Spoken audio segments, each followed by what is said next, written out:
வேடிக்கை பார்க்க வந்த எனக்கே இவ்வளோ நெகிழ்ச்சியாக இருக்குது. இதில்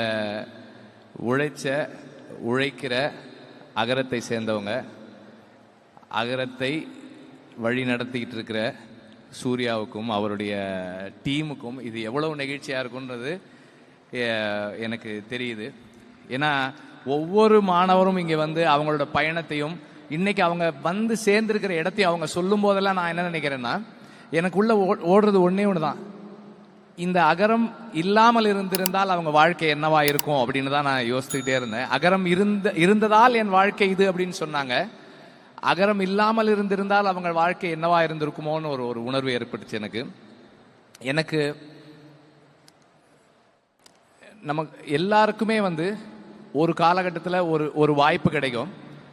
நம்ம கையில் வந்து கொஞ்சம் பொருளாதார வசதியும் கொஞ்சம் சமூக செல்வாக்கும் இருக்கும். அந்த நேரத்தில் நாம் என்ன செய்யணும்னு முடிவெடுக்கிறோன்றதை பொறுத்து தான் நாம் யாரு அப்படின்றது தீர்மானமாகுது. அப்படி 15 வருஷத்துக்கு முன்னாடி அன்னைக்கு அவர் நினைச்சிருந்தா ஒரு என்ன வேணா முயற்சி பண்ணிருக்கலாம். அவருடைய செல்வாக்குக்கும் அவர் அன்னைக்கு இருந்த செல்வத்துக்கும் ஒரு கம்பெனி ஆரம்பிக்கணும்னு நினைச்சிருக்கலாம். அல்லது ஒரு இப்பவும் இருக்கு, தயாரிப்பு நிறுவனம் இருக்கு, இன்னொரு பெரிய தயாரிப்பு நிறுவனம் அமைக்கணும்னு மட்டும் நினைச்சிருந்திருக்கலாம். ஆனால் அதை தாண்டி ஒரு ஒரு விதைன்னு ஒரு திட்டம், அதுல வந்து இளைஞர்களுக்கு கல்வி கொடுக்கணும்னு தீர்மானிக்கிறது இருக்கு இல்லையா. அண்ட் அது எப்படிப்பட்டவங்களுக்கு அந்த கல்வி போய் சேரணும், அதை யார்கிட்ட சரியா கொடுக்கணும், எவ்வளவு இன்ஸ்பயர்டா யங்ஸ்டர்ஸ் இருக்காங்க, அந்த சரியான இளைஞர்களை தேடி அதை அவங்க கிட்ட கொடுக்கறது இருக்கு இல்லையா.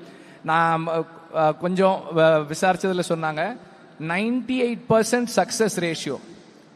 அகரம் ஒரு கைனா அந்த மாணவர்கள் இன்னொரு கை. ஏன்னா அவங்களும் வந்து 100% அவங்களுடைய உழைப்பை போட்டு இந்த இடத்துல வந்து சேர்ந்திருக்கிறாங்க. அப்படிப்பட்ட மாணவர்களை தேர்ந்தெடுக்கிறதுக்கான தேர்வு முறை உட்பட எல்லாமே ரொம்ப சிறப்பானது.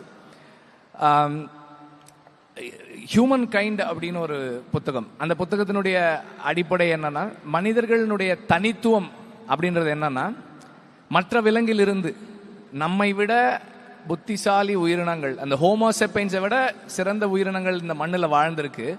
ஆனால் அவர்களால் சர்வைவ் ஆக முடியாத போது மனித இனத்தால் ஏன் சர்வைவ் ஆக முடிஞ்சதுன்னா, நமக்கு மட்டும்தான் நாலேஜ் ஷேரிங் அப்படின்ற அந்த ஒரு மிகப்பெரிய தன்மை இருக்கு. நமக்கு தெரிஞ்சதை இன்னொருத்தருக்கு கொடுக்கணும் அப்படின்றது.